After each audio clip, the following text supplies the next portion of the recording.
Hi friends, എന്തൊക്കെയാ സുഖമല്ല എല്ലാവർക്കും. നമുക്ക് പുതിയ വീഡിയോയിലേക്ക് പോലെ.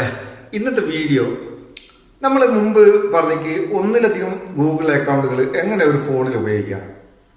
ഒന്ന് രണ്ട് വീഡിയോയിൽ ഞാൻ പറഞ്ഞേക്ക് അതിൻ്റെ ഒരു വീഡിയോ ഉണ്ട്. നിങ്ങൾ കണ്ടിട്ടില്ല എന്നുണ്ടെങ്കിൽ അതിൻ്റെ ഒരു വീഡിയോൻ്റെ ലിങ്ക് ഞാൻ ഡിസ്ക്രിപ്ഷനിൽ ഇടാം, അത് ഒന്ന് കാണാം. അപ്പോൾ അതല്ല ഇന്നത്തെ പ്രശ്നം. യൂട്യൂബിൽ നമുക്ക് എങ്ങനെ ഒന്നിലധികം യൂട്യൂബ് അക്കൗണ്ട് ഒന്നിലധികം ഉപയോഗിക്കാം. എങ്ങനെ ഒരേ യൂട്യൂബ് ആപ്ലിക്കേഷൻ ഓപ്പൺ ചെയ്താൽ അത് ഡിഫറെൻ്റ് അക്കൗണ്ടിൽ എങ്ങനെ ഉപയോഗിക്കാം. അതുപോലെ യൂട്യൂബിലെ മറ്റൊരു സെറ്റിങ്സും മറ്റൊരു പ്രധാനപ്പെട്ട കാര്യം. ചുരുക്കി പറഞ്ഞാൽ യൂട്യൂബിൽ നിങ്ങൾക്ക് അറിയാത്ത ചിലപ്പോൾ അറിയുന്ന പ്രധാനപ്പെട്ട രണ്ട് കാര്യങ്ങൾ ഈ വീഡിയോയിൽ നിങ്ങൾ മനസ്സിലാക്കാം.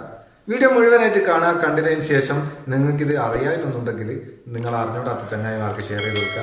നിങ്ങൾക്ക് അറിഞ്ഞൂടായിരുന്നു ആദ്യമായിട്ടാണ് ഇത് അറിയുന്നുണ്ടെങ്കിൽ എന്ത് ചെയ്യുക, അന്നേരം ഉണ്ടാവും. അറിഞ്ഞൂടാത്ത നിങ്ങളെപ്പോലത്തെ കുറേ ചങ്ങായിമാരുണ്ടാവും, ഓലിക്ക് വേണ്ടിയിട്ട് ഒന്നങ്ങ് ഷെയർ ചെയ്ത് കൊടുക്കുക. അപ്പോൾ വാ വീഡിയോയിലേക്ക് പോവാം. ഒന്നാമത്തെ, നമുക്ക് ഒരു യൂട്യൂബിൽ രണ്ട് ഗൂഗിൾ രണ്ട് അക്കൗണ്ടായിട്ട് എങ്ങനെ ഉപയോഗിക്കുക. അതിന് നിങ്ങളെ യൂട്യൂബ് അക്കൗണ്ട് ഓപ്പൺ ചെയ്യുക. യൂട്യൂബ് ആപ്ലിക്കേഷൻ ഓപ്പൺ ചെയ്ത് കഴിഞ്ഞാൽ അതിൻ്റെ മേലെ ഒരു പ്രൊഫൈൽ ഐക്കൺ കാണും. ആ പ്രൊഫൈൽ ഐക്കണിൽ മെല്ലെ ഒന്ന് ഞെക്കുക. ഉറക്കം ഞെക്കണ്ട, ഫോണിൻ്റെ ഗ്ലാസ് പൊട്ടിയിട്ട് എന്നെ പറഞ്ഞത് ഞാൻ അതിന് ഉത്തരവാദിയല്ല. അപ്പോൾ മെല്ലെ ഒന്ന് ഞെക്കിയാൽ അവിടെ ഒരു മെനു ഓപ്ഷൻ സെറ്റിങ്സ് കാര്യങ്ങളൊക്കെ ഓപ്പൺ ആയി വരും. അതിൽ സ്വിച്ച് അക്കൗണ്ട് എന്ന് കാണും. ഇതാ ഇവിടെ എങ്ങനെ കാണുന്നുണ്ട്, നിങ്ങൾ എനിക്ക് നോക്കിക്കോ, എൻ്റെ മുഖത്തേക്ക് തന്നെ നോക്കണ്ട, ഇതാ സ്ക്രീനിലേക്ക് നോക്കിക്കോ. അപ്പോൾ ഈ സ്വിച്ച് അക്കൗണ്ട് ഒന്ന് ക്ലിക്ക് ചെയ്ത് കഴിഞ്ഞാൽ നിങ്ങളെ ഫോണിൽ എത്ര ഗൂഗിൾ അക്കൗണ്ട് ഉണ്ടോ, ജിമെയിൽ അക്കൗണ്ട് ഉണ്ടോ, അതൊക്കെ അവിടെ ഓപ്പൺ ആവും. അതിൽ നിങ്ങൾ ഏത് അക്കൗണ്ടാണോ സെലക്ട് ചെയ്യുന്നത് ആ അക്കൗണ്ടിലേക്ക് നമുക്ക് മാറാം. ഇതിനെക്കൊണ്ട് എന്താ ഗുണമുള്ളത്?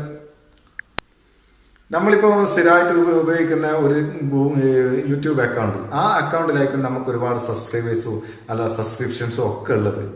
അപ്പം നിങ്ങൾ സബ്സ്ക്രൈബ് ചെയ്ത ആൾക്കാർ വീഡിയോ ഇടുന്നവരൊക്കെ അതിലേക്കാണ് വരിക. ഇങ്ങനത്തെ ഒരു പ്രശ്നമില്ലാണ്ട് ഒരു ഫ്രഷ് അക്കൗണ്ടായിട്ട് നിങ്ങൾക്കൊന്ന് ഇത് ഉപയോഗിക്കാം. ആരും അറിയാണ്ടൊരു കമൻറ്റോ ലൈക്കോ കിട്ടണമെങ്കിൽ അങ്ങനെ ചെയ്യാം. ഞങ്ങളടുത്ത് അധികമുള്ള യൂട്യൂബ് അക്കൗണ്ട് കൂടെ ഈ വീഡിയോ കണ്ടിട്ട് അതിനൊരു കമൻറ്റ് ഇട്ടേക്ക്, അത് ചുമ്മാ. ഇനി രണ്ടാമത്തെ എന്ന് പറയുന്ന ക്രിയേറ്റർമാർക്കാണ് കൂടുതൽ പ്രയോജനപ്പെട്ടത് കേട്ടോ. നിങ്ങൾ യൂട്യൂബിൽ വീഡിയോ ഒക്കെ ക്രിയേറ്റ് ചെയ്യുന്ന ആൾക്കാരാണെന്നുണ്ടെങ്കിൽ, അപ്ലോഡ് ചെയ്യുന്ന ആൾക്കാരാണെന്നുണ്ടെങ്കിൽ കൂടുതൽ പ്രയോജനപ്പെടും, അല്ലാത്തവർക്കും പ്രയോജനപ്പെടും. സംഭവം എന്താ വെച്ചാൽ നമ്മൾ ഒരുപാട് പ്ലേലിസ്റ്റുകൾ ക്രിയേറ്റ് ചെയ്യും. നമുക്ക് ഇഷ്ടപ്പെട്ട പാട്ടുകൾ അങ്ങനത്തെ ഇഷ്ടപ്പെട്ട വീഡിയോ ഒക്കെ കാണുന്നേരം അത് ഒരു പ്ലേലിസ്റ്റ് ആയിട്ട് നമ്മൾ ക്രിയേറ്റ് ചെയ്ത് വെക്കും. അങ്ങനെ ക്രിയേറ്റ് ചെയ്ത് വെക്കുന്ന പ്ലേലിസ്റ്റ് നമുക്ക് വേണ്ടെങ്കിൽ എങ്ങനെ ഡിലീറ്റ് ചെയ്യാം? അതിന് യൂട്യൂബ് നിങ്ങൾ ഡിലീറ്റ് ചെയ്യുന്നതിനേക്കാളും നല്ലത് യൂട്യൂബ് സ്റ്റുഡിയോ എന്ന് പറഞ്ഞിട്ടുള്ള യൂട്യൂബിന്റെ തന്നെ ഒരു ആപ്ലിക്കേഷൻ ഉണ്ട്. അത് പ്ലേ സ്റ്റോറിൽ കിട്ടും. പ്ലേ സ്റ്റോറിൽ നിങ്ങൾക്ക് ഡൗൺലോഡ് ചെയ്യുക. YouTube studio, YT studio. അതിന്റെ ലിങ്ക് ഞാൻ ഡിസ്ക്രിപ്ഷനിൽ വെക്കാം. മാണ്ടിയോലാണ് ഡൗൺലോഡ് ചെയ്തോ, മാണ്ടാത്തവർക്ക് ഡൗൺലോഡ് ചെയ്യണ്ട. എന്നിട്ട് അതൊന്ന് ഓപ്പൺ ചെയ്യുക. ഓപ്പൺ ചെയ്താൽ ഏറ്റവും മേലെ ഇടത് ഭാഗത്ത് 3 ലൈന് കാണും. ആ ലൈനിൽ ഒന്ന് ക്ലിക്ക് ചെയ്താൽ അതിന്റെ കുറേ കാര്യങ്ങൾ, മെനു ഓപ്ഷൻസ് ഒക്കെ അതിൽ വരും. അവിടെ പ്ലേ ലിസ്റ്റ് എന്ന് പറഞ്ഞൊരു സംഭവമാണ്. ആ പ്ലേ ലിസ്റ്റ് ഒന്ന് ഓപ്പൺ ചെയ്യാം. കാണുന്നുണ്ടോ? ഈ പ്ലേ ലിസ്റ്റ് ഓപ്പൺ ചെയ്താൽ നമ്മൾ ക്രിയേറ്റ് ചെയ്ത പ്ലേ ലിസ്റ്റ് ഒക്കെ അവിടെ കാണും. ആ പ്ലേ ലിസ്റ്റ് നമുക്ക് ഡിലീറ്റ് ചെയ്യേണ്ടതാണോ അതിലൊന്ന് ക്ലിക്ക് ചെയ്യുക. ക്ലിക്ക് ചെയ്തിട്ട് അത് ഓപ്പൺ ആകുന്നേരം നമ്മൾ അതിൽ എഡിറ്റ് ചെയ്ത് വീഡിയോ ഒക്കെ കാണാം. അതിൻ്റെ ഏറ്റവും മേലെ ഒരു പെൻസിൽ ഐക്കൺ കാണാം, ഒരു എഡിറ്റ് ചെയ്യുന്ന പെൻസിൽ ഐക്കൺ. അതിലൊന്ന് ക്ലിക്ക് ചെയ്ത് കഴിഞ്ഞാൽ ഏറ്റവും താഴെ ഡിലീറ്റ് പ്ലേലിസ്റ്റ് എന്നൊരു ഓപ്ഷൻ കാണാം. അതിൽ ക്ലിക്ക് ചെയ്താൽ നിഷ്പ്രയാസം നമുക്ക് ഈ പ്ലേലിസ്റ്റ് ഡിലീറ്റ് ചെയ്യാം. എത്ര സിമ്പിളായിട്ട് കഴിഞ്ഞ്. അസ്സലാമു അലൈക്കും. വലൈക്കും അസ്സലാം. കഴിഞ്ഞ് ഇത്രയേ ഉള്ളൂ. എന്തേ തിരിഞ്ഞിക്ക പറഞ്ഞ് തിരിഞ്ഞോനെ തിരിയും, അല്ലാത്തവനെ അട്ടം തിരിയും. സംഭവിച്ചാറല്ലേ?